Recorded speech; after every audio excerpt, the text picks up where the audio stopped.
Hi, I'm Ron Sprunberg, co-founder and CEO of Hi Mama. Welcome to our podcast about all things early childhood education. In this week's episode, we examine advocacy in early childhood education, what it means, methods, implications, trends, and channels with someone who is herself a passionate advocate for quality early childhood education for all children, regardless of socioeconomic status.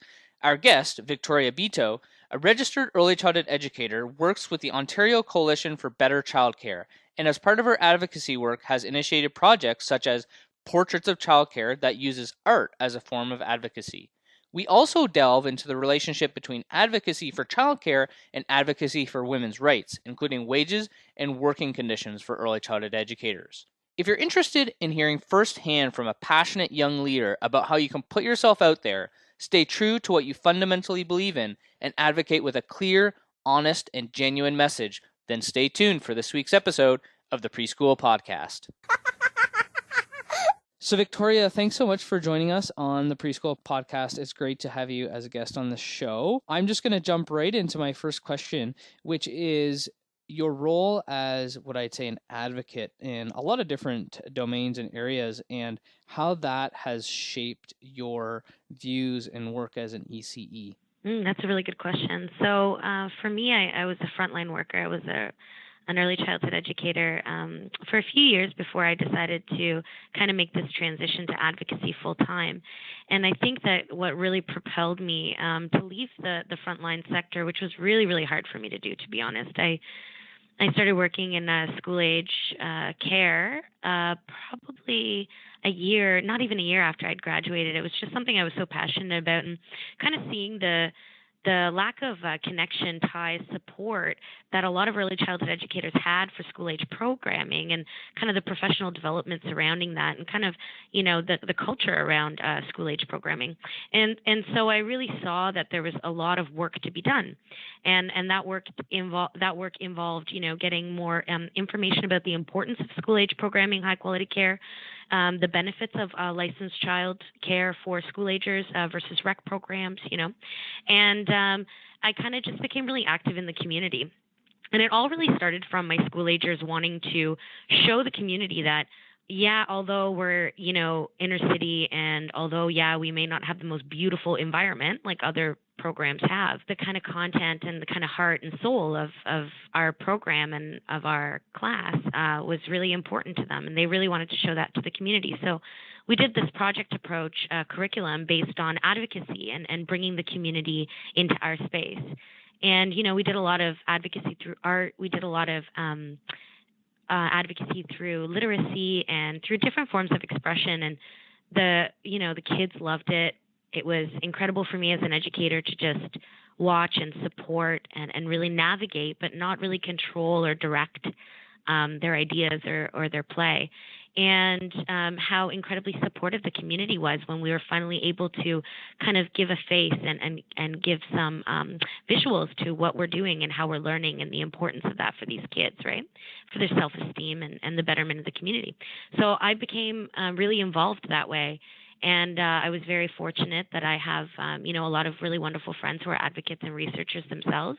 And when this position became available at the coalition, they called me and I took it right away. There's quite a few people who will have been exposed to a similar situation as you, working in the front line in a school-age program, perhaps also in inner city, in different parts of Canada or the U.S., and they see the struggle in some of those classrooms. But you were prompted to take action. What was it that, made you so passionate to really do something about it? Well, I think it's a little bit of a selfish initiative and a selfless initiative. So selfishly, myself growing up in the situation that I did, immigrating to Canada in '96, single parent, low SES, didn't really, have a lot as a young person. And then I lived on my own from a very, very early age. Like, I moved out when I was 15 and lived in group care till I was about 19. And so I really just connected with the community and the challenges with the community, because they were the same challenges that I faced as a young person. And I know from my experience how important it was to have teachers and supports in place for me to really make me feel worthy of something better than the life that I was living and the circumstances that were surrounding me. Because oftentimes, we hear this idea that children are the victims of their circumstance. And I think that's such a belittling thing to say, because kids are so resilient and they're so thoughtful and they have so much more to give. And it's about breaking that cycle of poverty and breaking that cycle of violence and breaking that cycle of oppression and really lifting those kids out of that and giving them their own voice. So, when I started doing more advocacy work and started learning more and started reading more and becoming more active, a little part of myself found peace each time I did something that I felt made me a stronger advocate or a stronger community member. And then selflessly, I was able to take those experiences and the knowledge that I had and really make it relatable and really help people understand the importance of high quality care and of early childhood educators for those children especially. So one of the things you mentioned, which I'd like you to touch on a little bit further, was how you felt it was important and had a project approach to involve the community a bit more in some of the work you were doing with the school-age children. How did you go about doing that, and why was that important to you? That's a really good question. I mean, at first, I think I faced that barrier that a lot of early childhood educators face, where you're burnt out, you don't have a lot of resources, you don't have a lot of time. And this doesn't matter if you're in Canada, the United States, it doesn't matter, what province or state you're in. Everybody has these challenges because of the kind of system and culture that we have surrounding childcare, right? And so, I mean, I was in the same boat where I didn't really know where to start. So I thought, the one thing I do know a lot about is programming, because that's what early childhood educators do best. And so I just thought, I'm going to take this idea of a project approach, which is taking one initiative from the group of children, right, and building on that in different capacities, using different forms of teaching and learning experiences, right? And I thought, if I just kind of let them take it from there, I can support them and I can foster, the ideas that they have. But that's the only way that this project is going to be genuine, is if it comes from the experiences of the children that I'm there to serve and educate, right? So really giving them an opportunity to give me feedback and teach me about the community and get me involved in a way that I wouldn't have been able to do if I just went ahead and directed it myself. And from that, the project that now the Ontario Coalition for Better Childcare, which is the organization I work for, now the project that we have called Portraits of Childcare, which is a photo documentation project, is really a vivid way that I can show everybody across the country about the importance of using art as a form of advocacy and how far that can take you and how accessible it is for educators to recreate this kind of work, that it is possible for them to do it, And how has that work that you've done impacted your work on the advocacy side? And you mentioned, for example, the Portraits of Childcare. Like, is that an example of that? Yeah, absolutely. So when I, my first day working here at the Ontario Coalition for Better Childcare, I turned to my colleague, Carolyn Ferns, who's our public policy coordinator. And I said to her, I know it's my first day, but I have this idea and I really, I fundamentally believe in it, because a lot of times when we talk about the impact of high quality care and the impact of professional, trained, high quality early childhood educators and childcare workers as well, when we talk about those things, lay people, everyday people that may not use childcare, that may not have children, that may not even really understand the difference between a market-based system and a publicly funded system, right?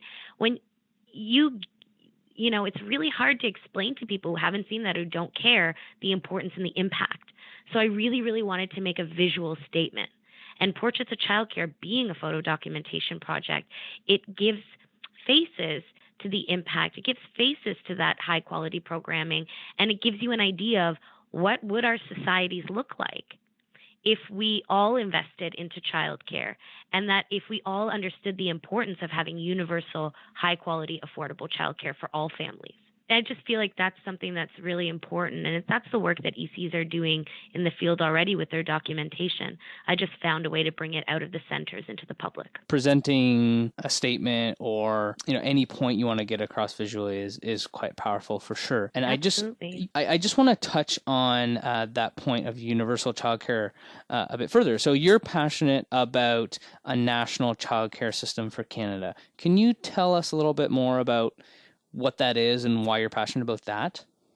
Oh, absolutely. So currently, we have a market-based system for childcare. It's the responsibility of, the municipalities, in the province to decide how the funds for childcare are distributed. And that means for-profit and nonprofit.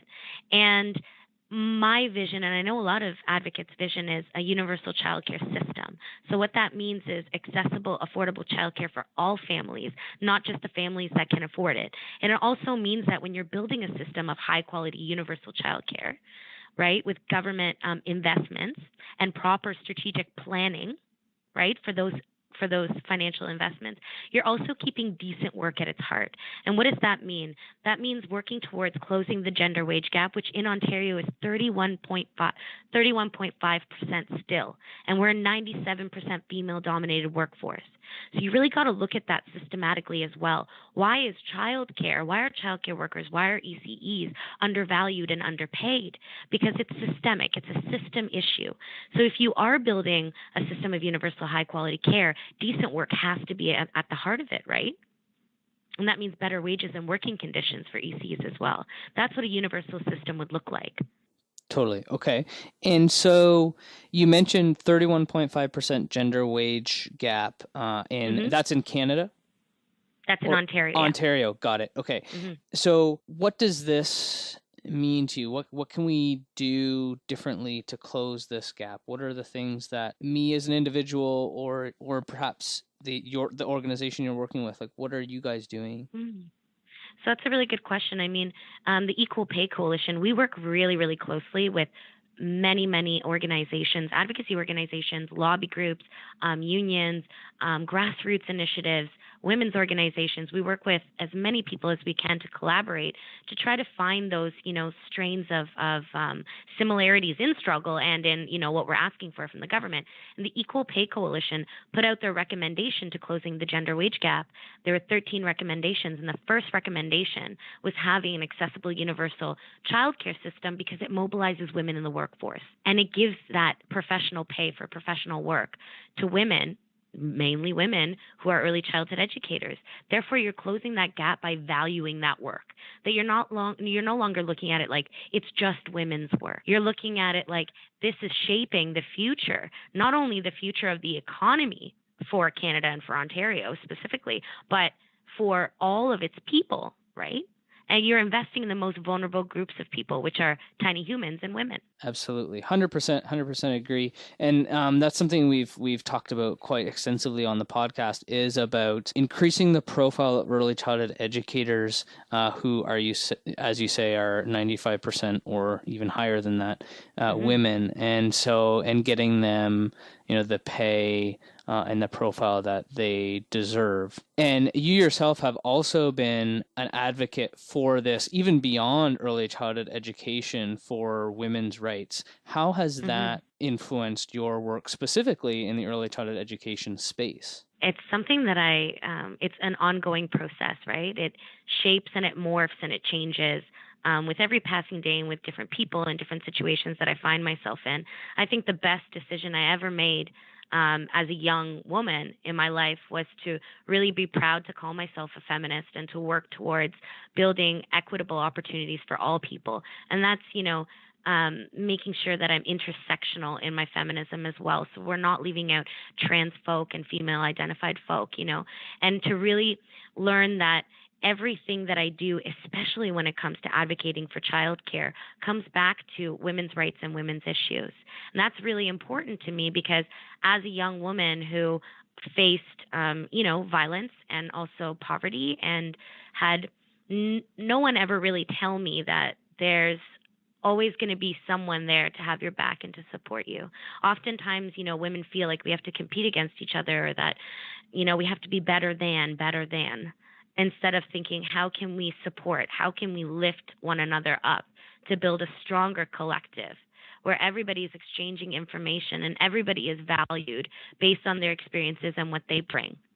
And I think that when I started really assessing where some of my shortcomings were and where some of my prejudices were, I was able to really become a stronger educator and a stronger advocate for all people. Yeah, I like that point about working together to move things forward as a group, as opposed to working against each other. Now, I would say that you're an advocate in that you're putting yourself out there, and I might go so far as to say you're a leader in early childhood education. What can other ECEs learn about your experience in getting your message out to the world and having people pay attention? That's a really good question. I mean, everybody is different in the way that they feel comfortable advocating.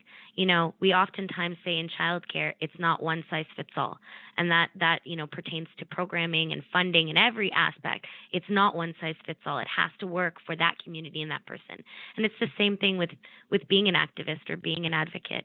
It has to be genuine. It has to be based on your passions and your experiences. And it has to be rooted in fearlessness. And that looks different. Some people are very quiet, but they're still fearless in their convictions and the messages that they're getting out. Then other people are much louder and are, much more comfortable doing interviews and going out in the public and deputations. It doesn't mean that that's better than or less than, right? It just means that it's a different way of advocating. So my advice is always be true to what you fundamentally know is good for you, your community, and your people, and fight for that. Because there is nothing more powerful than a group, one individual, a small group of people.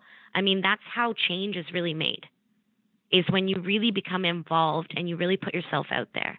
And to not be afraid to always be true to what you fundamentally believe. I mean, there are going to be people that are going to say not such nice things about you and disagree with you and sometimes fight you, but that's okay.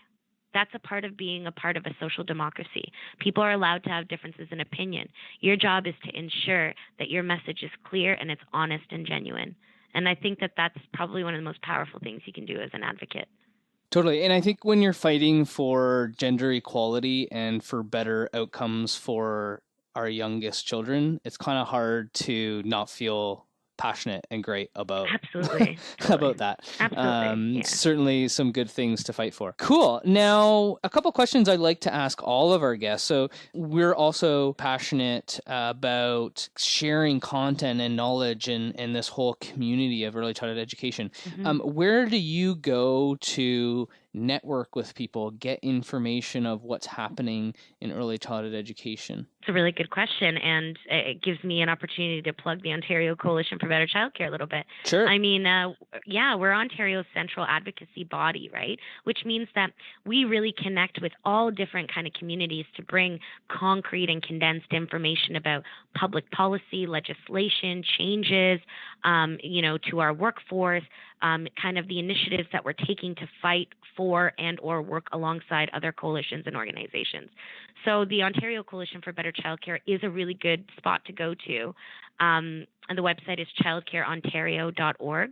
And it's just a good hub to get concrete information and connect with other organizations. And definitely, going and being out in the community and just asking people face-to-face, those conversations are really important. What organizations are you involved in? What are you interested in? What's going on in your community? And then I always tell people to be really comfortable with going on your municipality's website. So your city hall's website, or, your province's website, or your state's website. Like wherever you have that condensed information about the early years sector, you'll have a lot of different links and opportunities to find out what's going on in your community, because it's so different based on where you're located, right? Totally. Okay, awesome. And what excites you most about what's happening in early childhood education right now? There's two things that are really exciting for me. One is the young people that are graduating from the early childhood education programs across the province, here in Ontario especially. I'm very fortunate that I get to mentor, work with a lot of those students. And the passion, the drive, the humility, and the compassion that is very evident in a lot of the early childhood education students that I work with. It's really inspiring and very exciting, because it means the future of educators is going to be one that is passionate and determined to make that change. Why do you think they are passionate and they have these traits that you've mentioned? I think that we're becoming a more socially conscious community in general.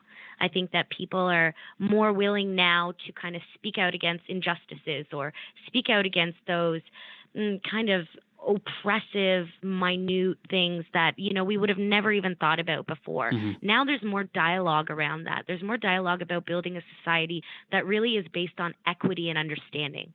And what does that look like, And I think that now, looking at these young people coming into the field, and I mean, I'm a young person myself. I'm only 30 years old, but I'm talking, 19, 20, 21-year-olds coming into the field. There's just so much more engaged and aware than even I was at that age going into the field, So it's really inspiring to see that. And they're very committed to making that change. Awesome. Very cool. And the second thing, you mentioned there was two things that you were excited about. Oh, my second thing. Yes.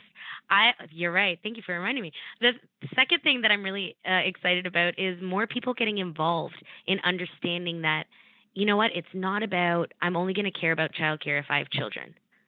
I'm going to care about childcare because I fundamentally believe that every family should have access to high quality care, that I fundamentally believe that every child deserves the best start in life, regardless of their socioeconomic status or their parents' ability to pay for it. It's having that belief, the same belief that we have in the public school system, the same belief that we have in accessible healthcare, for example, right? That's the same mentality that I'm seeing, the shift towards childcare, is that people are really, really starting to understand the importance of those early years and the impact that it has on all families, not just vulnerable families. Yeah, I think I'm actually a perfect example of that, because before Hi Mama existed, I didn't know very much about early childhood education. And the reason that I've become passionate about early childhood education is just because higher quality childcare with more investment just makes sense from so many different perspectives. It's so hard to not promote that. Yes, absolutely. Finally, where can people find you online if they want to get in touch with you? Like I said, childcareontario.org is the Ontario Coalition for Better Childcare's website. Okay. But also, if you're interested in the Portraits of Childcare project, which is a beautiful, beautiful photo documentation project I'm very, very proud of, the website is portraitsofchildcare.org. And you can see all of the work and get in touch with me there. And my email address and all my contact information is there. And I'm always looking forward to hearing feedback from all different kind of communities and all different kinds of people. And the more that I get to collaborate and reach out, the stronger it makes me, and the better it helps me serve the communities that I need to serve. Cool. Sounds like a very great project, the Portraits of Childcare. Awesome. Thank you. Thank you for coming on the show, Victoria. It's been really great having you and learning more about your advocacy work and your passion for early childhood education and speaking out for early childhood educators everywhere. It's awesome to hear that story. Thanks so much. I really appreciate you taking the time and for doing something like this for our community. It's quite wonderful. So thank you. What's your name? Michaela. How are you? Hi. You having fun playing? Yes. It's a nice day, isn't it? Yes. Yes. What's your favorite thing to play out here? Playing monsters. You like to play monsters? Do you like the swings? Okay. What else you like to do? Play my Dora bike. Oh, with your Dora bike? Oh, okay. Do you ride fast? Yes. Yep. Okay. Well, have fun here. All right.